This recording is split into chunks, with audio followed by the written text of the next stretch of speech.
So thank you all so much for having me. It's such a pleasure to be able to come out here and join you folks for the evening, and I would love to come back. As I said, my name is Kate Melchoir. I'm the Student Program Coordinator at the Massachusetts Historical Society. A quick show of hands, who's ever been to the Mass Historical Society? More than I usually get. I'm impressed. Who's? It's on Boylston Street, yes. So we're down the street from Fenway, which is very convenient. Now, who here has heard of the Mass Historical Society before tonight? So, okay, wow, that's almost, I am really impressed. So I'm going to hand out a few materials. I work for the Center for the Teaching of History, which was actually founded in January. For a long time, they've had educational programming there, but over the past 10 years, they've really formalized it until recently we opened our own center. I actually joined up at the beginning of the summer, so I'm a little bit new there as well, and as part of kind of broadening the educational outreach branch of the Mass Historical. There's actually a lot that goes on here aside from being a library and an archive. They hold public programs, they have research consortiums, they do fellowships for teachers, students, and researchers, they have book talks, we do teacher professional development, we host class visits, all sorts of things are going on. So let me give you guys really quickly a brochure. I'll let you guys pass those down. So Melissa touched a little bit on the history of Mass Historical. We were founded in 1791, which, yes, does make us the oldest historical society in the entire country, in fact. So our name didn't start off as Mass Historical, it started off as the Historical Society. It was founded by Reverend Jeremy Belknap in 1791. He and a group of like-minded gentlemen were noticing that the research they wanted to do on the Revolutionary War was becoming more difficult. Even in 1791, the sources they wanted were already disappearing. Now, if this sounds like a very nice sort of mythology for the beginning of the center, that's true. If they hadn't started it, I'm sure somebody else would have. But in their dedication for collecting sources, they lay out in their sort of birth announcement pamphlet that part of the goal of the society was going to be making sure that this material was both preserved for the future and was made available to the public. In the early days, some of that involved simply copying things over, transcribing them and laying them out in copies that could be lent out. Back then, you didn't necessarily have the guarantee that you could preserve paper for hundreds of years, so that was another way of making sure that this information would be available. It also involved reaching out to private collectors and to people who were involved in the Revolutionary War. So among our archives, we have a letter from Paul Revere, written to founder Jeremy Belknap, about his ride during the Revolutionary War. You know, he wrote out to him and said, could you tell us what happened? We'd like to put it in our archives. And what's fascinating is we can then compare that to an earlier account he wrote right after it took place. You can see the letter from a few nights later. You can see the letter from 25 years later and how the language changes in that story. And you can even see Jeremy Belknap's edits on that letter. So, in his own dramatic fashion, Paul Revere wanted to be described as a son of liberty, anonymously, and Belknap just crosses that out and writes in Paul Revere. So that's sort of a perfect example of how primary sources and looking at them can tell you a lot more than just what's been written in them. But first, let's start off. I'd like to tell you a little bit more about Mass Historical and the kind of research you could do if you ever wanted to visit us. Unlike a lot of other historical societies or archives you find at universities, we are open to the public and we're free. Doesn't matter what age you are, doesn't matter if you're affiliated with anything, you can walk in, get yourself registered, and then pull out materials and have it in front of you hands-on to work with it. So let's start off at the beginning. If you come onto our website, let's say you want to do some research. You're going to go into, well, actually, let's go even back. We're going to go into the library catalog. If any of you have ever done research in an academic library catalog, this should look pretty familiar. Now, I don't know, let's say we were researching Stowe, Massachusetts.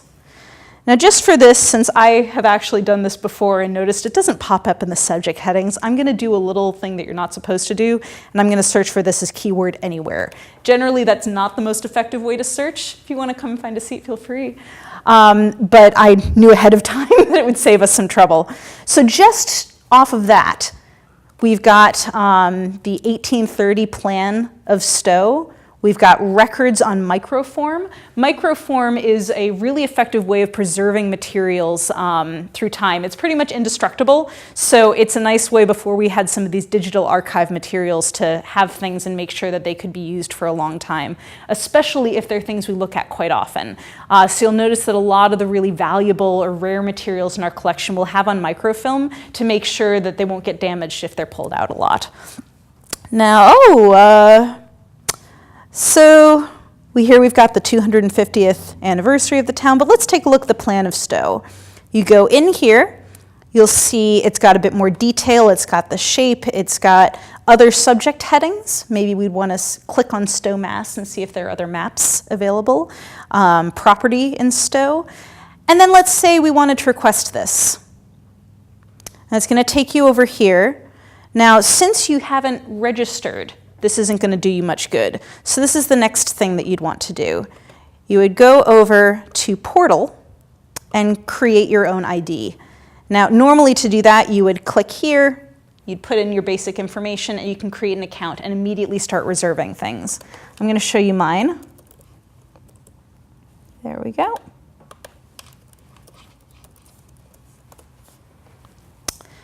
So here you can see a bunch of the things that I've requested recently. We're doing a program with some students next week looking at Shakespeare in America. So, for example, this is an edition of a Boston newspaper which has a poem entitled "To Tax or Not to Tax?" That is the question.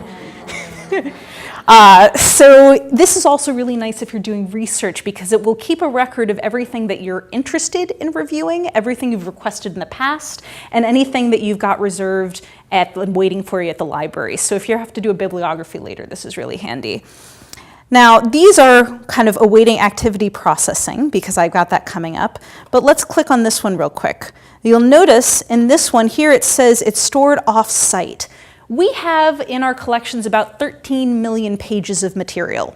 Most of it is not stored in our building downtown. We've got about a third of it on site. So if you're doing your requesting a good amount of the time, especially with more modern materials or books, you'll find that it's stored off site. So if you request to look at something like that, give it a couple days, request it a few days out from when you're actually coming in. On the other hand, if we have it in the building, you could walk in, request it, and have it in front of you within about 20 minutes. Yes? Is it possible to make a request from home? Yes. Go to the portal and just say, oh, in a couple of days I'll So this stuff you can all do starting right now. Once you've done this, say you go in, you request that map of Stowe, and you request it 3 days from now. In 3 days, you walk into the building, and if it's your first time there, you'll show an ID to the person coming in. They'll get you finished, checked into the system, and then the librarians will give you an individual introduction to how to use the library. They'll explain how to use things like microform, where the basic and most popular reference books are, and how to use the reading room. Then after that, they'll put you in the room and they'll start bringing the materials to you so you can look at them firsthand. And then once you've registered that first time, every other time you go in, you'll just show your ID and they'll have it there for you. But you can do this initial exploration on your own at any time. Now, say you don't necessarily need to look at things in person, but you're just interested in browsing and seeing what we've got. You can go look at our collections, and we actually have quite a number of online resources. So this is probably a good time to talk about some of our most popular resources. Probably the most famous materials we have are our 3 presidential collections. We have the family papers of the Adams family. So that's generations. We have John Adams and John Quincy Adams, and possibly my favorite is actually Abigail Adams. We also have the personal papers for Thomas Jefferson. His presidential papers are with the Library of Congress, but they actually turned down his personal letters, his architectural drawings, and what I find most interesting are the records from his plantation, including his farming almanacs, which reference the Hemings family. So we have all of that material. We also have a great deal to do with the early colonial settlements, including John Winthrop's diary, which is probably one of the most complete and information-rich materials we have on the early Puritans in Boston. And then going forward in time, we have a great deal of material on the 54th Regiment, the first Black regiment in the Civil War. And we have things like the ACLU's materials from Massachusetts stored with us.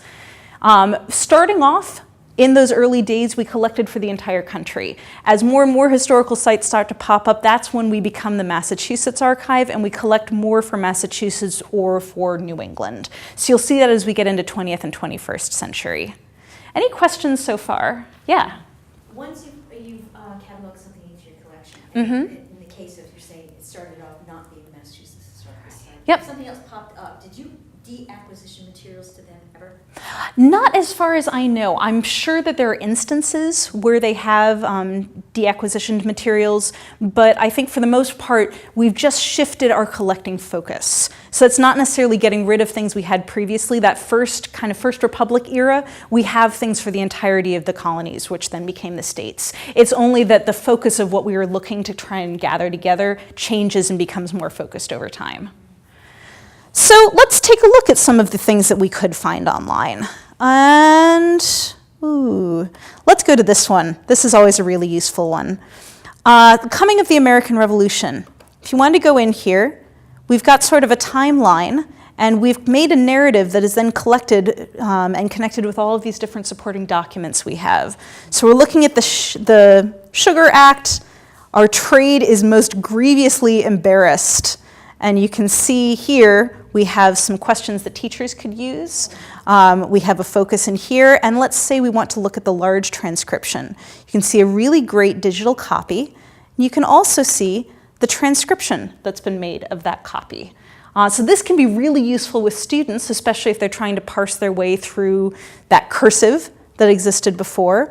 And all of these are free to use for educators in particular, and for personal use, you don't have to do anything. So you can go download these, use them in your classroom, do whatever you like. We are also working on getting as much of the Adams collections digitized and posted online as well. So you can go look at his diary, you can look for the dates, and then take a look at the transcription and sometimes a digital copy as well. And not just this, while we have focused mostly on manuscripts in our collection, we also have a number of artifacts that have popped up. So let's say we're going to go to the medium and look at artifacts. We have Revolutionary era art and artifacts. You can go down, see great copies of paintings, or let's say we wanted to look at some of the materials here. You can click on it, get some of the history, and get a really close look. This can be really useful as a way for students who are exploring to do projects as well, because it's easily accessible. They can use the digital images, and it's kind of a nice primer before they necessarily show up on site to what we have in our collections and the variety that might be there. Now, one thing I want to touch on before we move into the second part, which is talking about primary sources, and that is my department, education. So we, as the Center for the Teaching of History, offer a bunch of different services for students and teachers. We offer teaching fellowships where teachers can come for a certain number of weeks, do research on site, and then create curriculum that we end up using. We also offer similar fellowships occasionally to students, both in undergrad and early graduate. We do professional development workshops. So in the past few months, we've done them on World War I, on LGBTQ history, on the Revolutionary Art and Artifacts, introducing that new website. Next month, I'm leading one in some of my specialty, which is monuments and memorials. So we're going to talk about the political lives of monuments and memorials. And coming up next summer, we're looking at doing some programming, including the Reconstruction era and its legacy, education policy around diversity and segregation, and we're kind of open to looking at more. And last but not least, we also host class visits. Now, student visits to the center are free. You get yourselves there and we will offer you a program. So I have done things similar to this where we talk about intro to primary sources. I've done them themed around different materials that we have. We most often do them around things like the Revolution, Civil War in Massachusetts, China's trade with Boston, but often I've also gotten requests from teachers saying, hey, we're doing XYZ in the class. Do you have anything related to that? And we can make something happen. Now, any questions so far? All right, now I'm going to make you guys do a little bit of work with me for the second part. So be kind, you have to speak up. So we've been talking a little bit about the materials we have in our archive. Let's talk a bit about some of the work that we can do with those materials. Some of this might be old hat to people, some of it might be new, but I'm really interested in hearing your voices on this. So the first very basic question, what is a primary source? Well, actually, I shouldn't say non-reproduced materials. It's a unique material not necessarily found in a secondary source, which would be like a book or a newspaper or someplace where it has been reproduced for mass distribution. So you're touching on something that there are books, there are other things that will use primary sources and create secondary sources, but there's a little more to it than that, yeah. I think it is the original of something. Yep, it could be the original of something, generally the case. We're always told that it's directly from the source. It's like right in that time period, in that era, right there, as opposed to a secondary source with an explanation of what that was. Bingo. That's incorporating everything that you guys brought up, but that is basically it. A primary source is the raw material of history. It can be pretty much anything from the period. So actually, let's go back here. What are some of the primary sources from our collection that I've put in our little collage up here? What are some of the types of primary sources that we can look at? Photographs. Photographs, yep.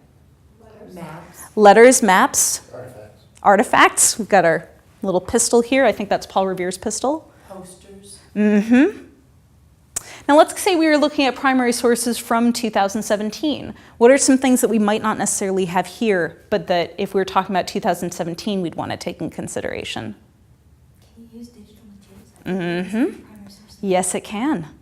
You can also use oral histories. It's anything that is from the time period you're talking about or a direct observation from someone who was there. A secondary source, as you guys started to hint at, is something that then comments on primary sources, takes them, analyzes them, and does something with them. So which one of these is a primary source? Now, before I ask you to actually answer that question, does anyone want to take a guess at what this thing is over here? That's the 54th Shaw's group. Yeah. In fact, actually, can I have somebody read that out loud really quickly?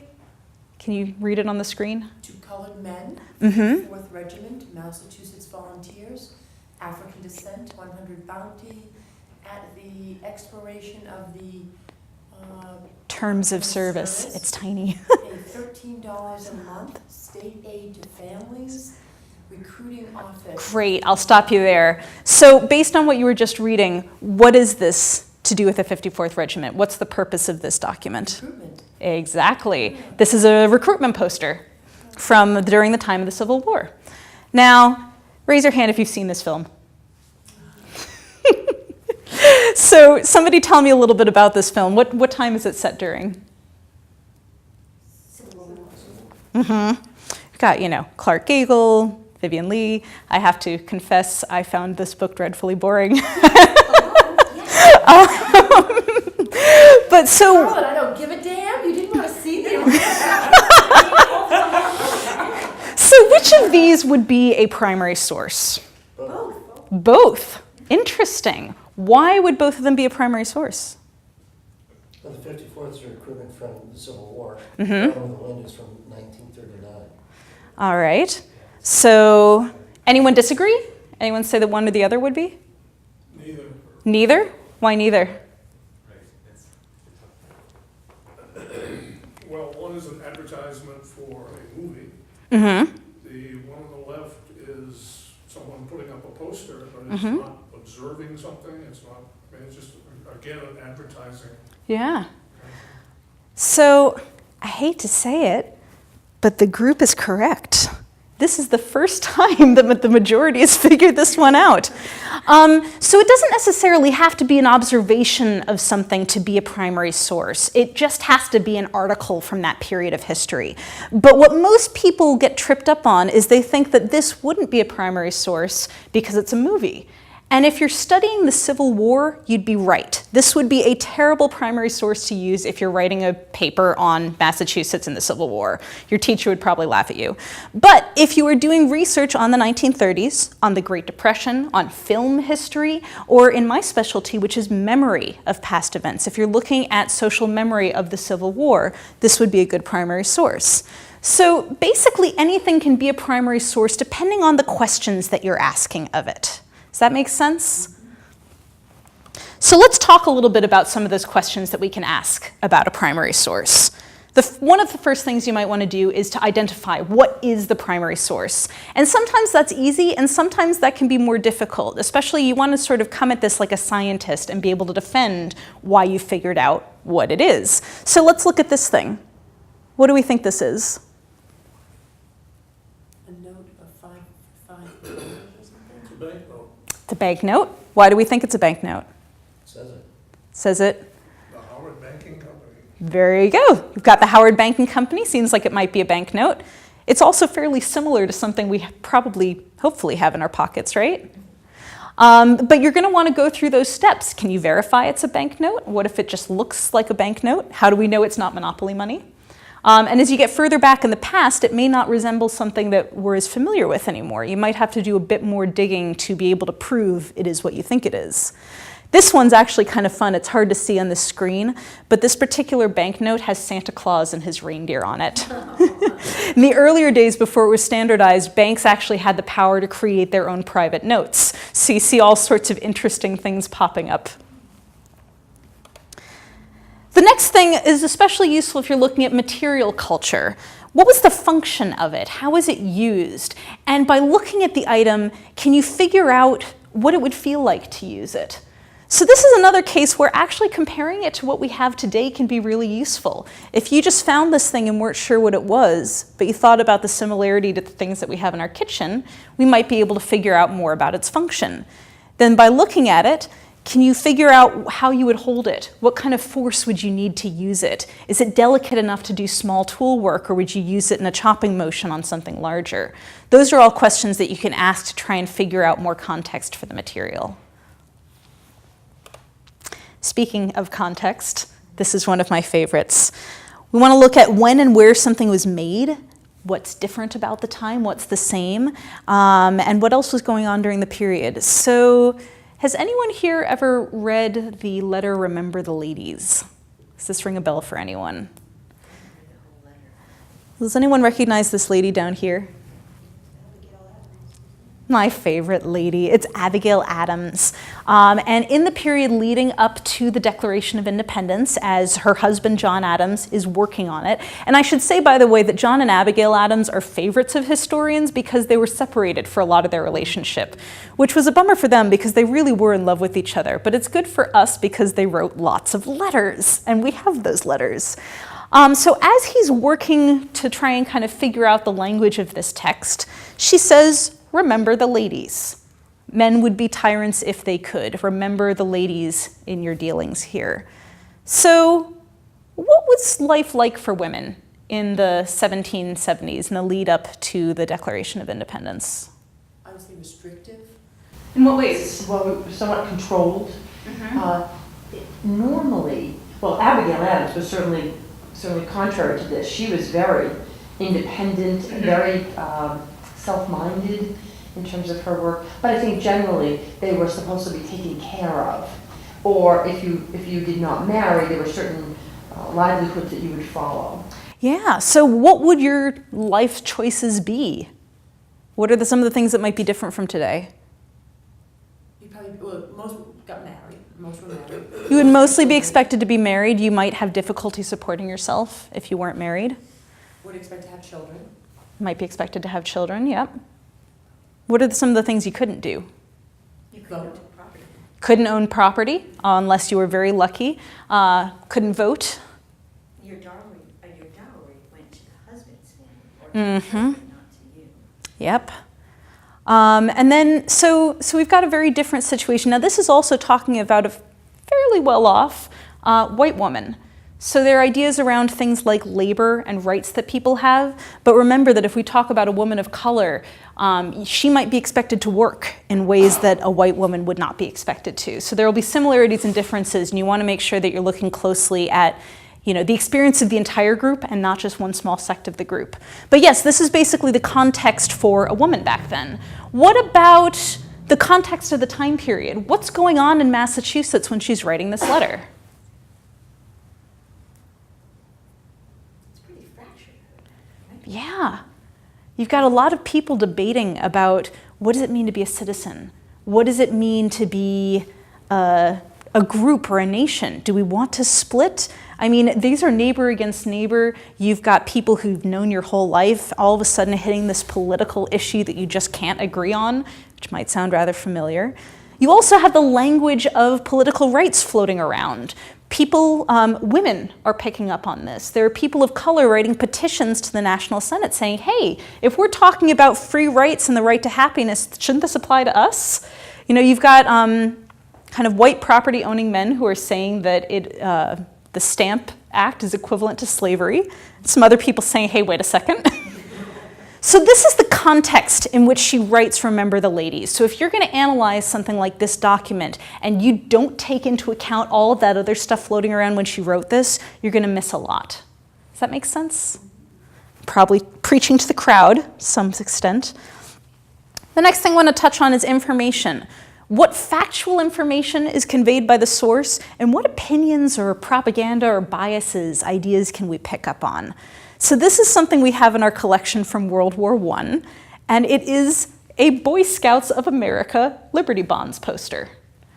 Now this is a little bit of a tricky one to pull out factual information from, but is there anything that we could definitively say by looking at this poster? That it factually tells us about the time period? Most likely the uniform was. Mm-hmm. You could pick out some things about the Boy Scouts.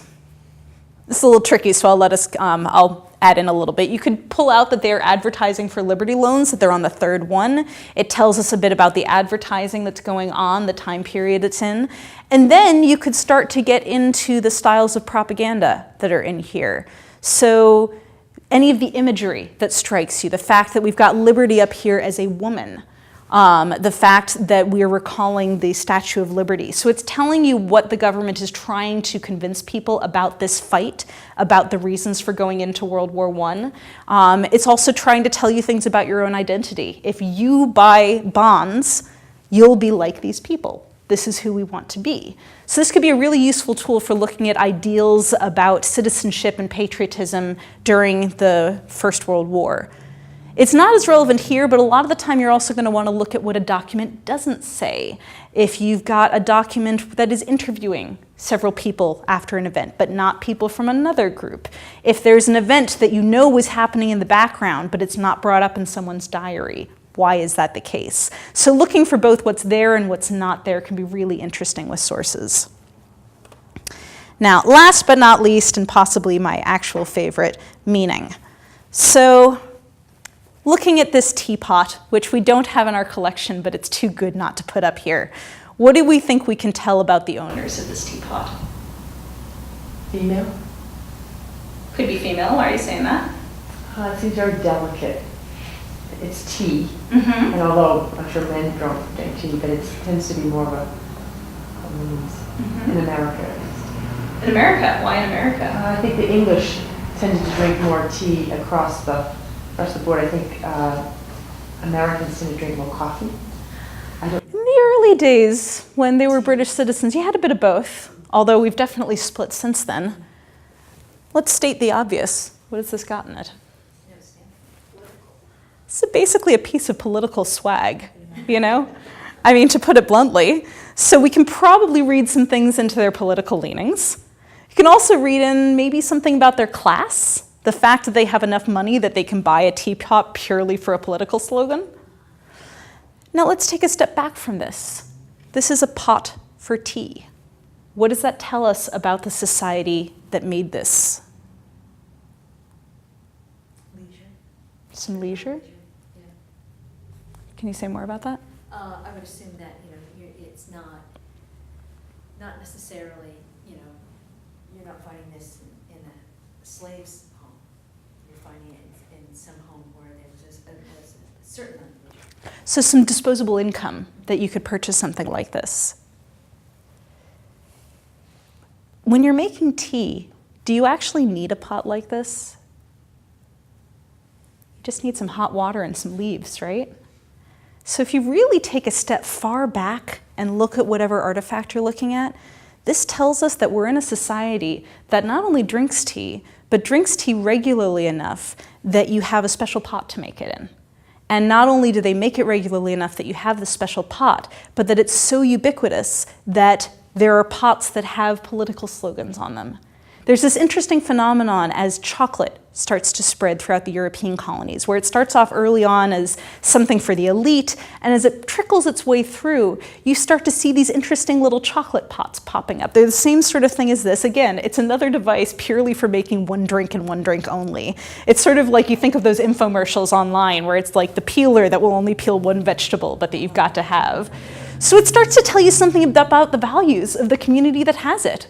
We're so used to people just having teapots that if you stop and take a step back, you realize that it actually tells you something about their access to trade, about what's valuable enough that every family has it. So there are a lot of different things on different levels that you can read into meaning just by looking at something like this. All right, any questions? In that case, let's see, how are we doing on time? We've got some time. Okay. So I want to do one other activity on here before we look at some documents that I brought. Now this is a painting, so I'm thinking that you'll enjoy this. This is something that we have in our collection. Now take a good look at this for a minute, and then let's just start brainstorming about what we can see in this picture.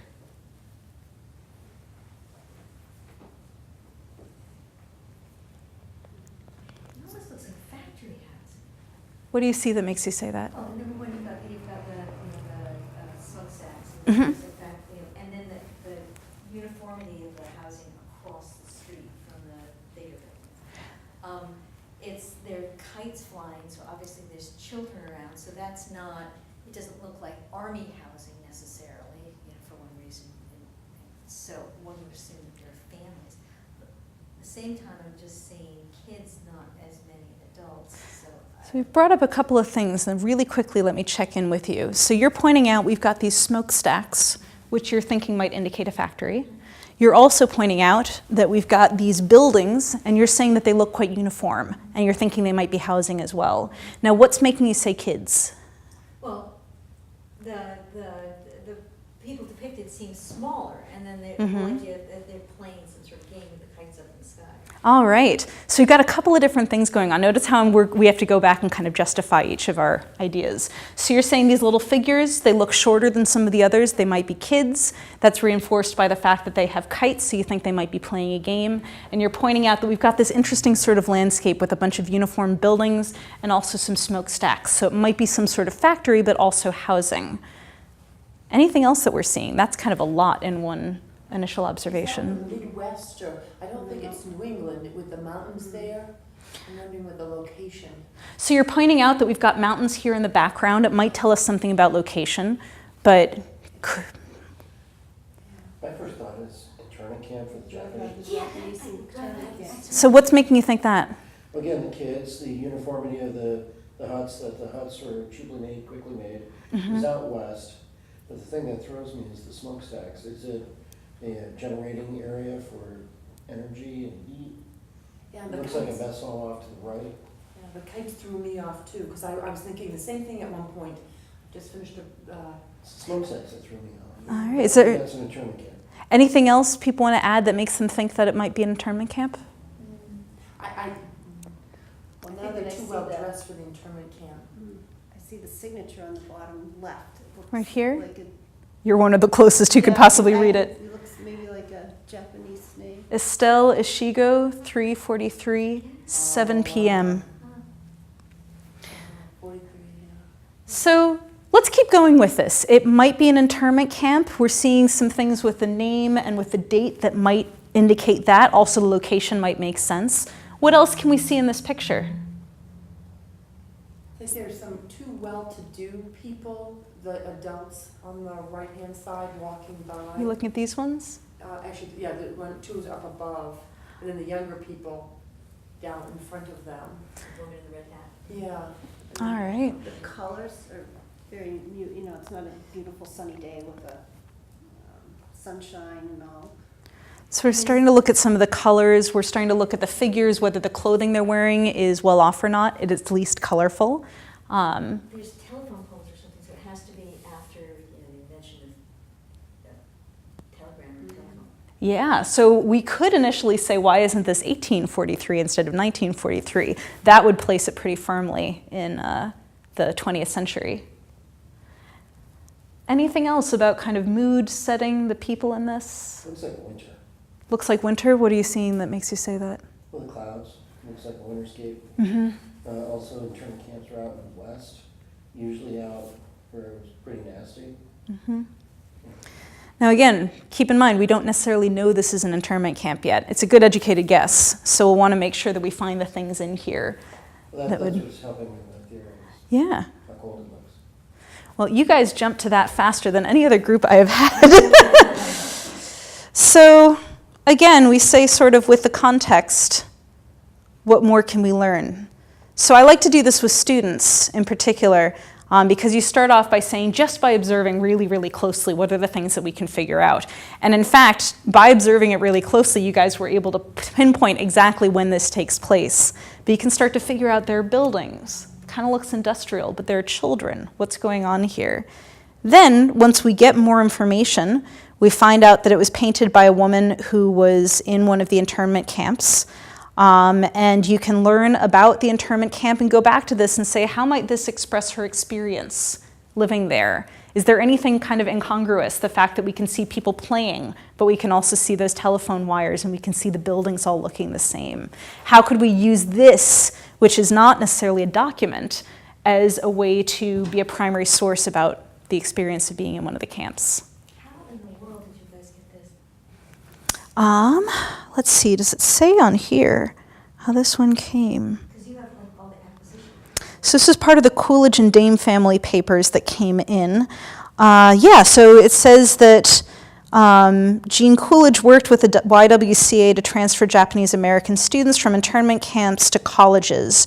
And so she may have met Estelle during her work there. And then eventually she was in part of one of the Massachusetts families that donated a lot of papers to us. Sometimes we get things through interesting avenues. Now let me, since you guys did that one really quickly, let me give you one more example that I like to do with these. So I'm not going to have you guys do all the sort of observation work here. But this one is a set of something I find really interesting. It's a set of teaspoons that we have from Relief Ellery. She was 20 years old, living in Charlestown, and was living there in her home when the bombing started for the Battle of Bunker Hill. She basically stuck the spoons in her pockets, ran out the door, and when they came back, her house had been burned to the ground. So this was all that they had left. So this is another one of those things where if you're talking about this with students in particular, you start looking at it and saying, well, they might be old spoons.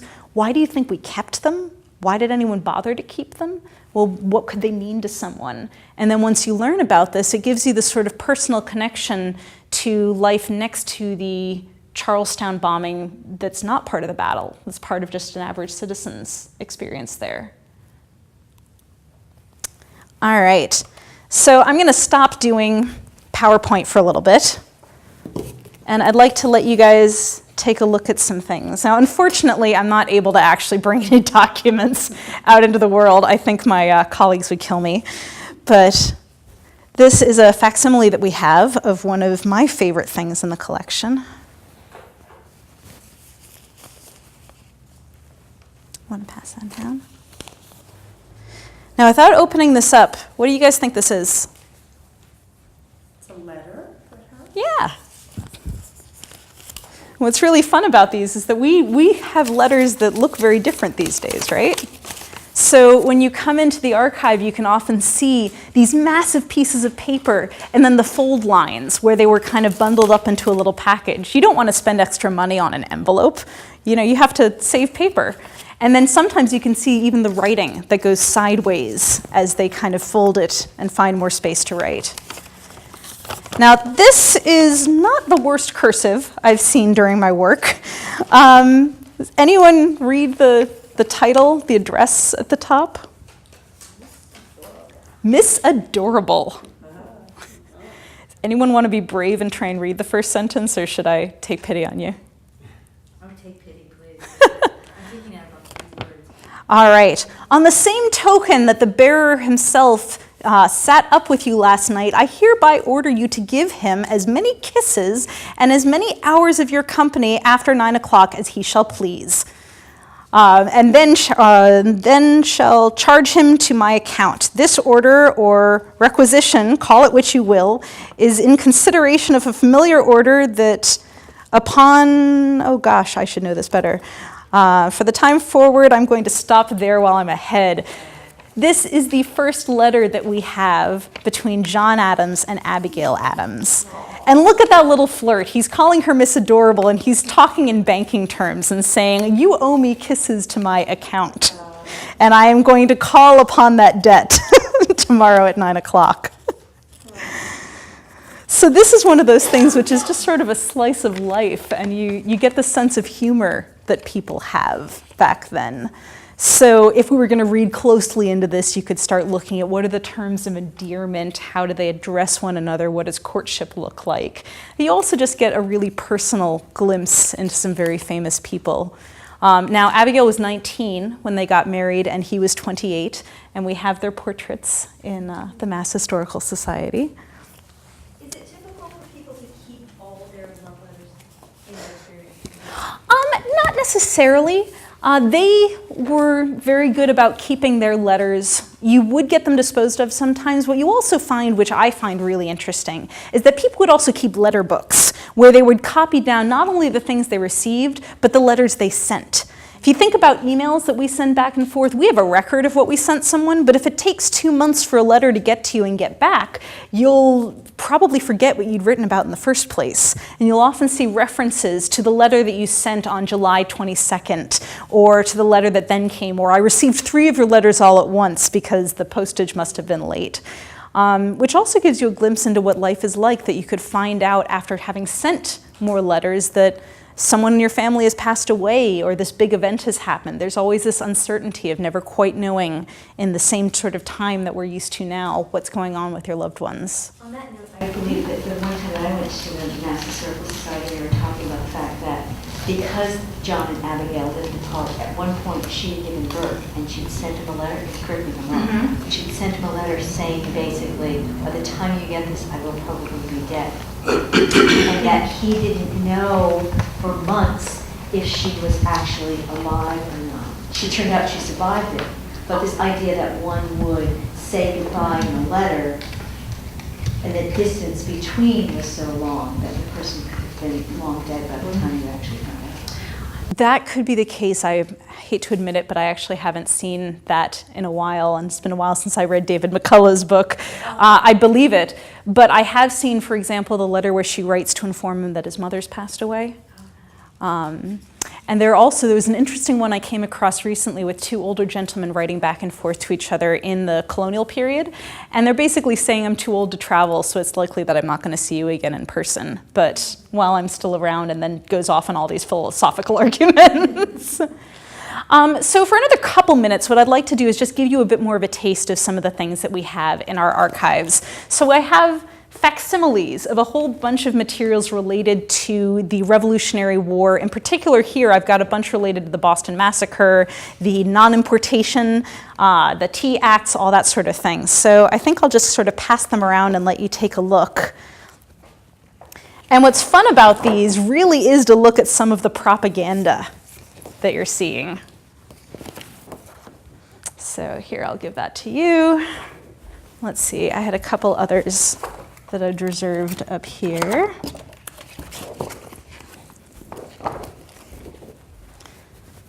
Pass that to you.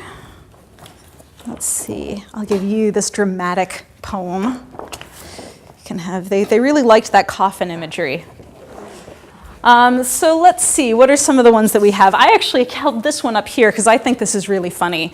I think sometimes we forget that the people in the past had just as much a sense of humor and dramatics as we do now. So actually, you, sir, have one that I really love. Do you mind holding that up for a second? This says, William Jackson, an importer at the Brazen Head north of the townhouse and opposite the town pump, is desired that the sons and daughters of liberty will not buy any one thing from him, for in doing so they will bring disgrace upon themselves, their prosperity forever and ever. Amen. He's literally saying a curse upon you, a curse upon your children, on your grandchildren if you buy from this guy. And with younger people, I often say, this sounds kind of like a Facebook call-out post, right? Now, this would have been papered all over town. It would have been in the newspapers, and this is somebody, we have records of him actually. For years, there's the shop belonged first to his mother and then went to him, and you see all the different kinds of goods that they're importing. They've got ladies' clothing, they've got foodstuffs, so people know this guy. And in fact, there's reference, I believe, in the Adams papers of somebody calling him Bill Jackson. So, you know, he's kind of not unknown to folks. So you start seeing these really interesting divides. This is an example of another one that I really enjoyed. This is from John Muir, I think. Don't quote me on that, I should know this. But basically, he's the owner of a newspaper, and after getting called out for having purchased imported goods during the non-importation in Boston, he then goes ahead and publishes in his own newspaper a list of some of the other importers in town and all of the goods that they have been bringing in. And I'd like to draw your attention to this really big, bold name here, which might be a little difficult to say, but it says John Hancock in big, bold letters. So one of the fun things to do with students is to give them a whole bunch of these documents and then say, would you A, support the non-importation, B, go ahead and buy everything you wanted, or C, say that you were supporting non-importation, and then go ahead and buy your tea and chocolate anyways. And it really gets into some of the subtleties we're looking at. I also enjoy, if I might borrow this from you, we have dramatic poems that are published after the Boston Massacre. So the fact that we call it a massacre in the first place is a very neat bit of propaganda. It's kind of more of a riot that gets out of hand. There's stones being thrown on both sides. John Adams is adamant that you call a spade and call it a mob when he goes and defends them in court. But here we have published in the newspaper a verse occasioned by the late horrid massacre in King Street. And so this is really to get people stirred up. And you can imagine these things, sometimes as large as this, being posted on walls or in windows of shops. Do you know offhand, was it inexpensive to like just mass produce these things and throw them up? Or did it take some time and energy? It would take some time and energy, and actually that's a really good point. Does anyone know, you guys might be a bit more familiar with this than some other groups, but do you know how these were made, how they were printed? Has anyone seen an old-fashioned printing press? Would it be a woodblock process? Mm-hmm. And actually, I'm going to grab this for a second. So this is not addressed to the ladies, it's addressed to the ladies. It's got that old-fashioned looking S. The reason you see this is because when you've got teeny tiny print, you would have a little block, a wood block, of each letter. You would insert them in the right order in the printing press to get the text to look the way you wanted, then press it down flat on ink, and you can make copies. So that S distinguishes it from some of the other letters, and there are usual rules about where it'll show up in a word, but then everyone goes and breaks them anyways. But that's why you'll see that popping up in some of the older texts. Something I found out the other day is when you see capital letters, larger letters, we often call them uppercase and lowercase, right? So uppercase are used less often than lowercase. So you'd have them on the uppercase of the shelf, and then the smaller letters would be on the lowercase and closer to you. So you're saying that this was actually printed, and it looks like it's... This is actually a printed text. So It would have been a almost newspaper. Like italic in the wood. Oh, interesting. Right. Now this is fun because this is a poem that is basically telling young ladies that they should go ahead and be industrious. They should create their own cloth and not buy things imported from England, and it'll make them good, virtuous girls who will then be much more attractive to the local gentlemen. Now, the last thing that I have that I want to pass around, I want to let everyone take a look at this. This is a modern reproduction of something we had in the past. And I want you guys to see if you can figure out what it is.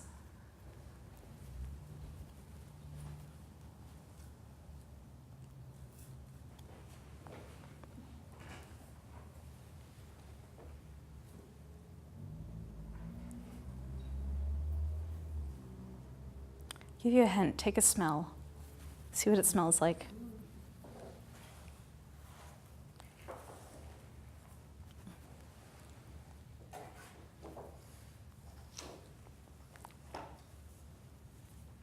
Any guesses for what? Not tobacco. Good guess, though. It's another hot commodity. Chocolate. Not chocolate. Tea? This is tea. The process of elimination. That is an example of a tea block as it might have been sold during the colonial period.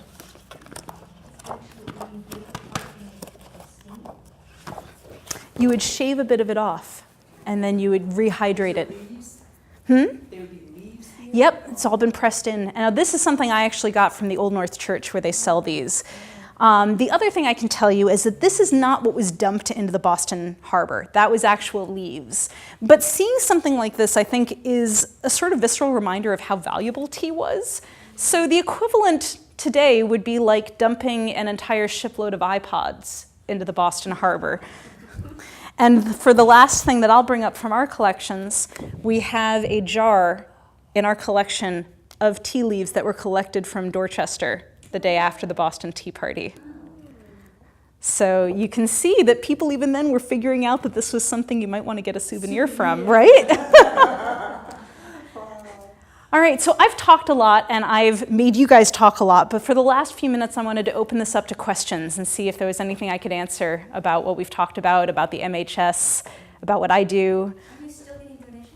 Hmm? Are you still acquiring materials? Yes, yep, always acquiring materials. And how do people find you? I think there are a lot of connections with the families. We have a lot of family collections.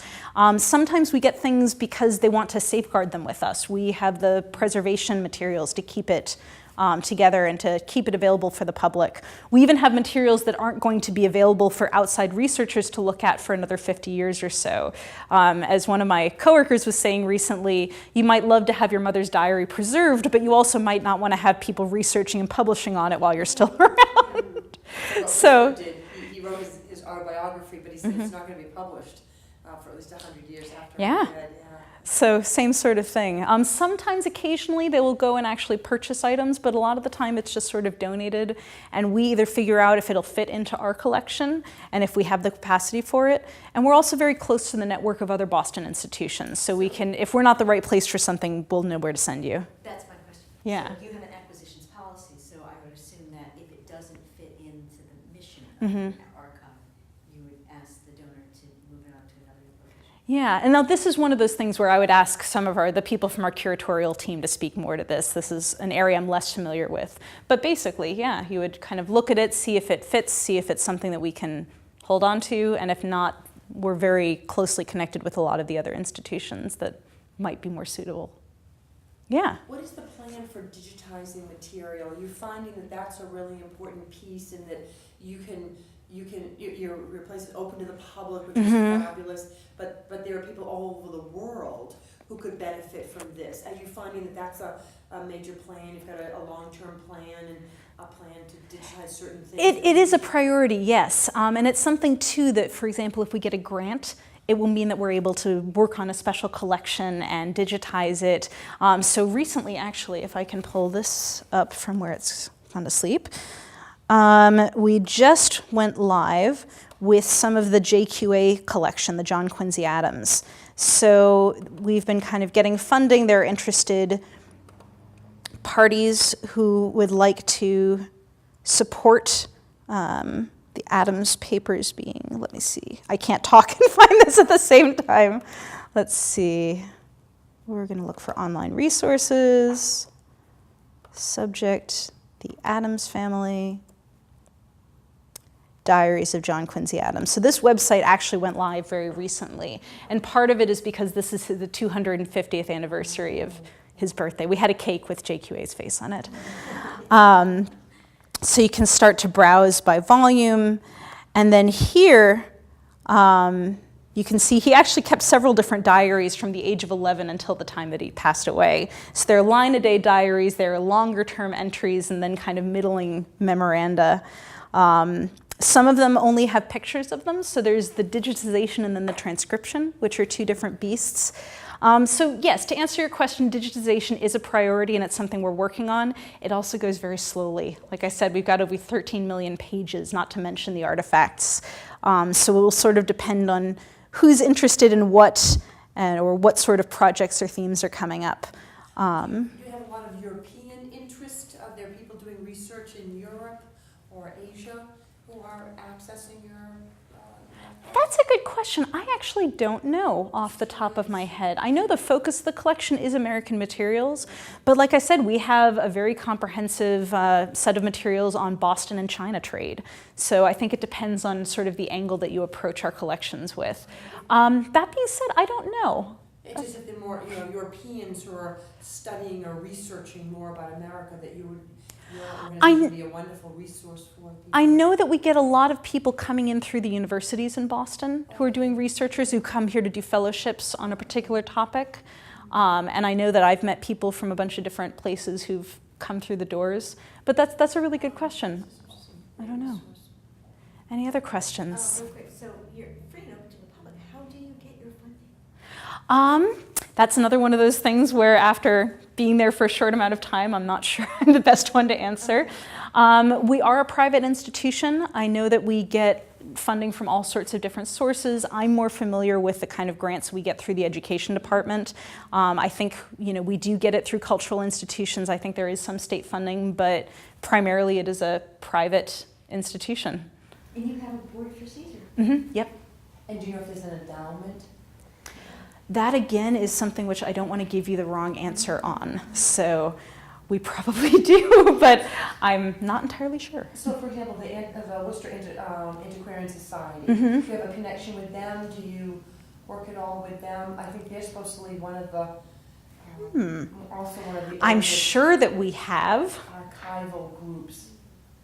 I'm sure that we have. I know that at least through the education department, we've gone and partnered with a whole bunch of different places. Last year, they did a series of workshops out in Cape Cod. We visited a bunch of the institutions out there. We've done things in Maine, especially since Massachusetts used to include Maine. That one in particular, I couldn't tell you off the top of my head, but it's likely that we've had something to do with them at some point. That's great. Yeah. So thank you so much. Thank you guys so much. Thank you for indulging me with all the interactive materials. If you do have any questions, I have my card up here. Feel free to shoot me an email. And if any of you are educators in any capacity, I have a list of our upcoming workshops if you'd like a flyer. Thank you guys so much for joining me. It was a pleasure to meet all of you. It'd be great to have you back. Because as you know, we have our local historical society had a meeting tonight, and so they weren't able to come. Thank you. You're a credit to your organization. You're so enthusiastic. Thank you. Oh, it's wonderful. Thank you so much. It appears that for most of the materials, you have to come to your site. We aren't a lending institution. It can't be accessed on the internet. No, so simply because